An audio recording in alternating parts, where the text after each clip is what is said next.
Do you need to cook Christmas dinner this year? And do you want to avoid the chaos and pressure that comes with it? So are you looking for some advice to make it less stressful this year?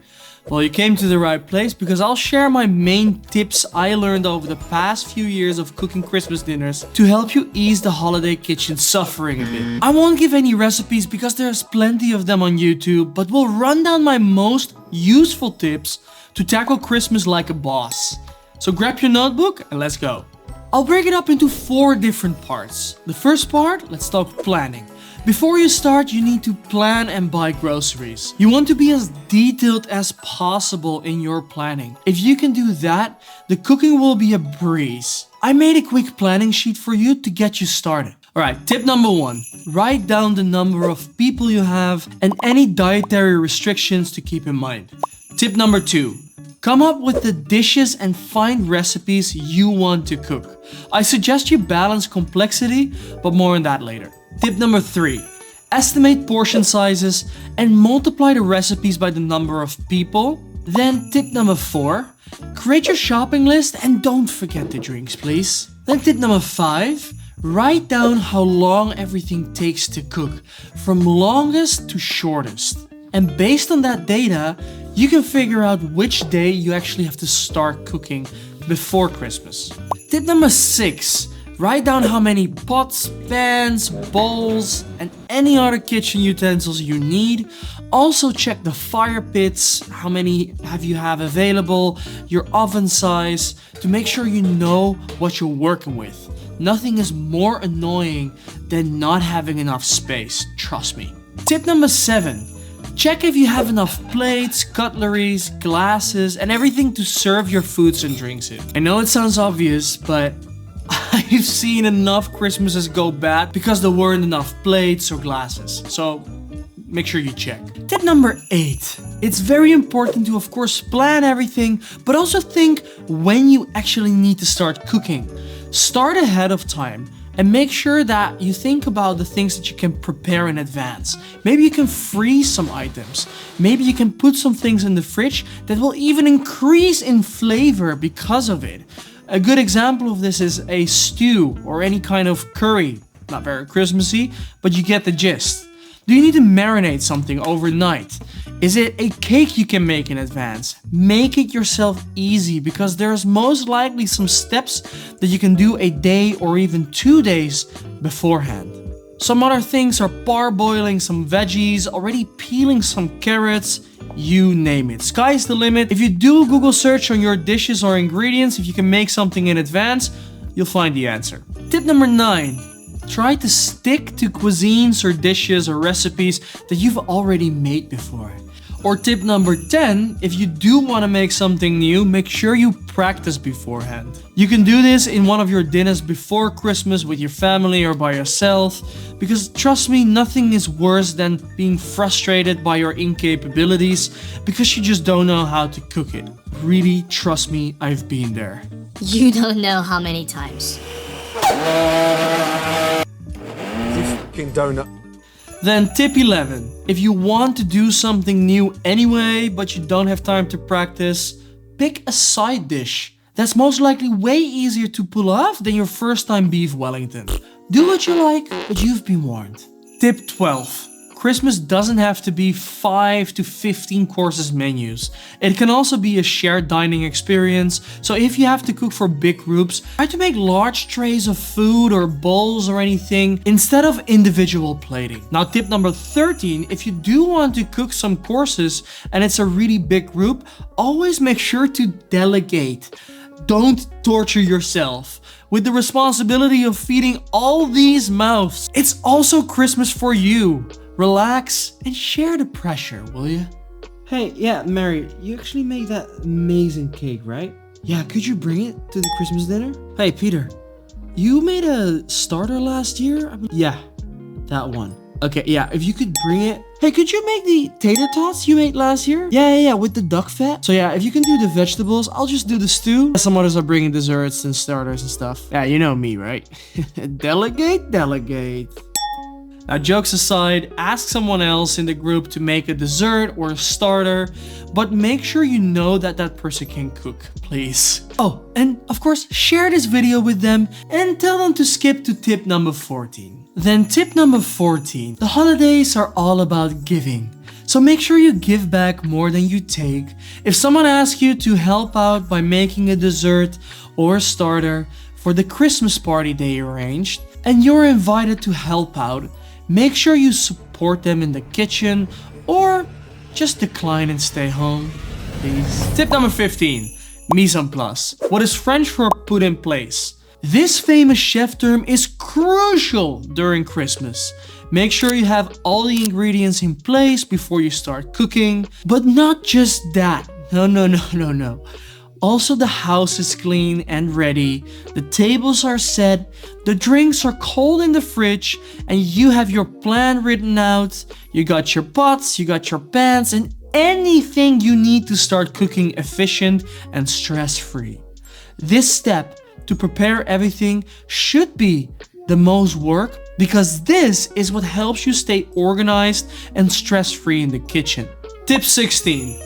Even if everything is set in place, remember, things will still go wrong. And that's okay. Just make sure you set expectations and only invite nice people who understand chaos in the kitchen during Christmas. And if they don't understand, politely suggest to do Christmas at their place next year to see who laughs last. Tip number 17. If your guests are early, make sure you have some snacks like a charcuterie board or cheese board with some bread and of course lots of drinks to keep them busy while you prepare your food. Now, then let's move on to the cooking. Tip number 18. When picking recipes or ingredients, choose them based on the group size. I would honestly go for a whole turkey, multiple chickens, or a large tenderloin if I'm cooking for more than 8 guests. Something you can buy in large and cook in large. Remember, you want to make this easy on yourself. And one thing that is hard without a whole kitchen team is plating dishes individually and then also serving everything warm for all the guests. That brings me to my next tip, tip 19. And this one is key. Temperature is everything. Always check your temperatures. This is also something you need to consider in your planning. When cooking in chaos, this is usually what people screw up.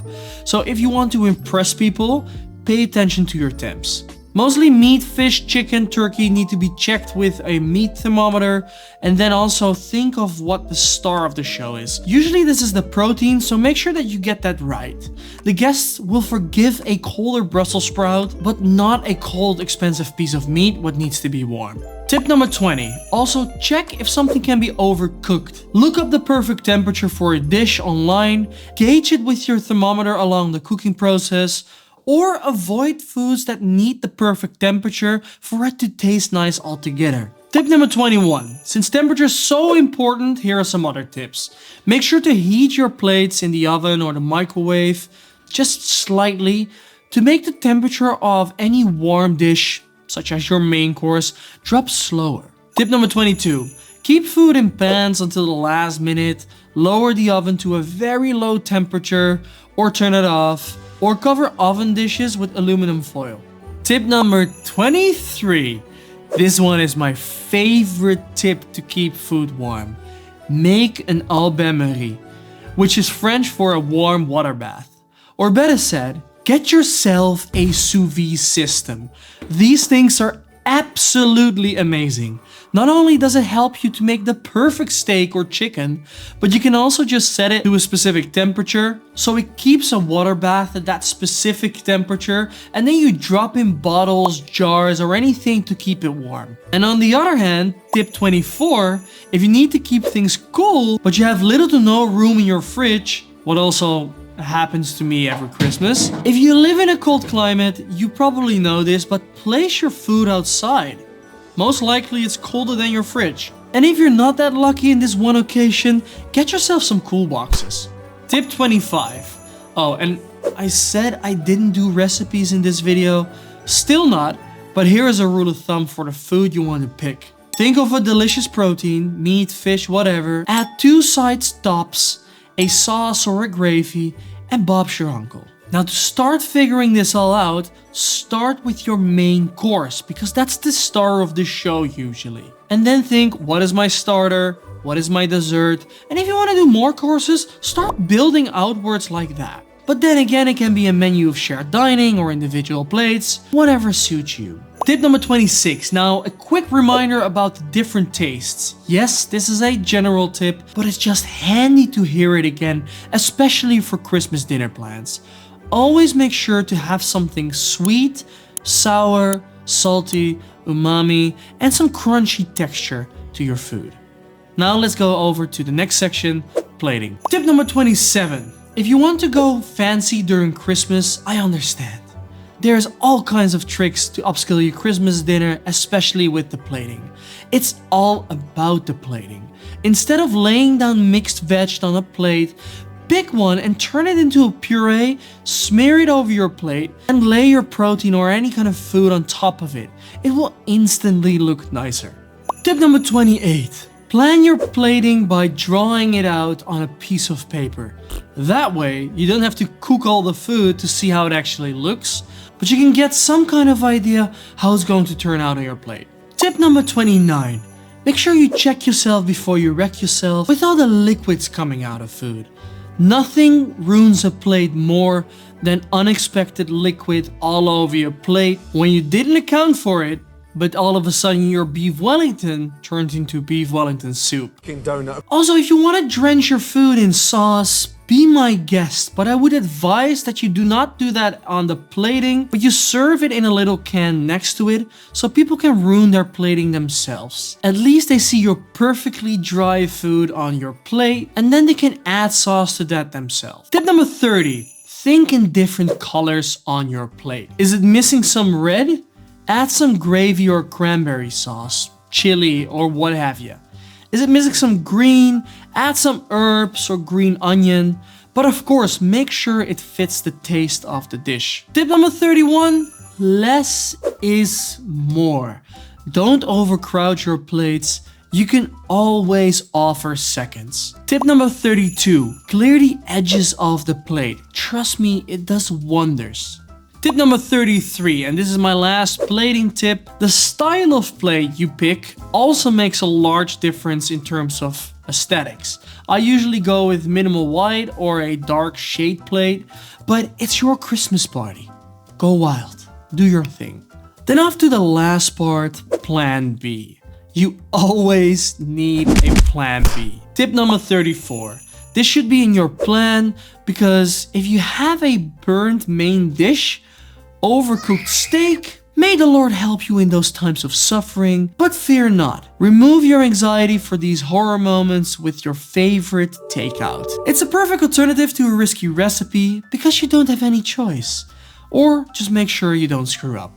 Good luck. Tip 35, a sequence of 34. If you're uncertain if you can pull off a dish, delegate it to someone else. Yeah, that one. Okay, yeah, if you could bring it. And last but not least, tip number 36. And yes, this tip is coming from me.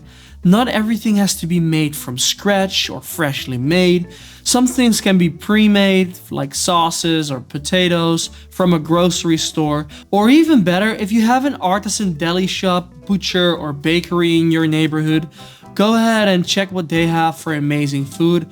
Usually these shops make amazing food for the holidays or any other kind of event. So you can rely a little bit on them and make Christmas a little bit more easier for yourself as well. Because remember, you need to enjoy Christmas as well. And if you feel these have given you some peace of mind for Christmas, please subscribe to my channel. And of course, share this with a friend that needs to hear this because you've been invited to their party and you want to make sure that you have a good time at their place. Also, if you're looking for some recipes, I do have a few that fit Christmas, like this amazing stew right here. And then I want to wish you a Merry Christmas, Happy Holidays. Thank you so much for watching and being with me this year. Then I'll see you in the next video over there or another one. Bye-bye for now.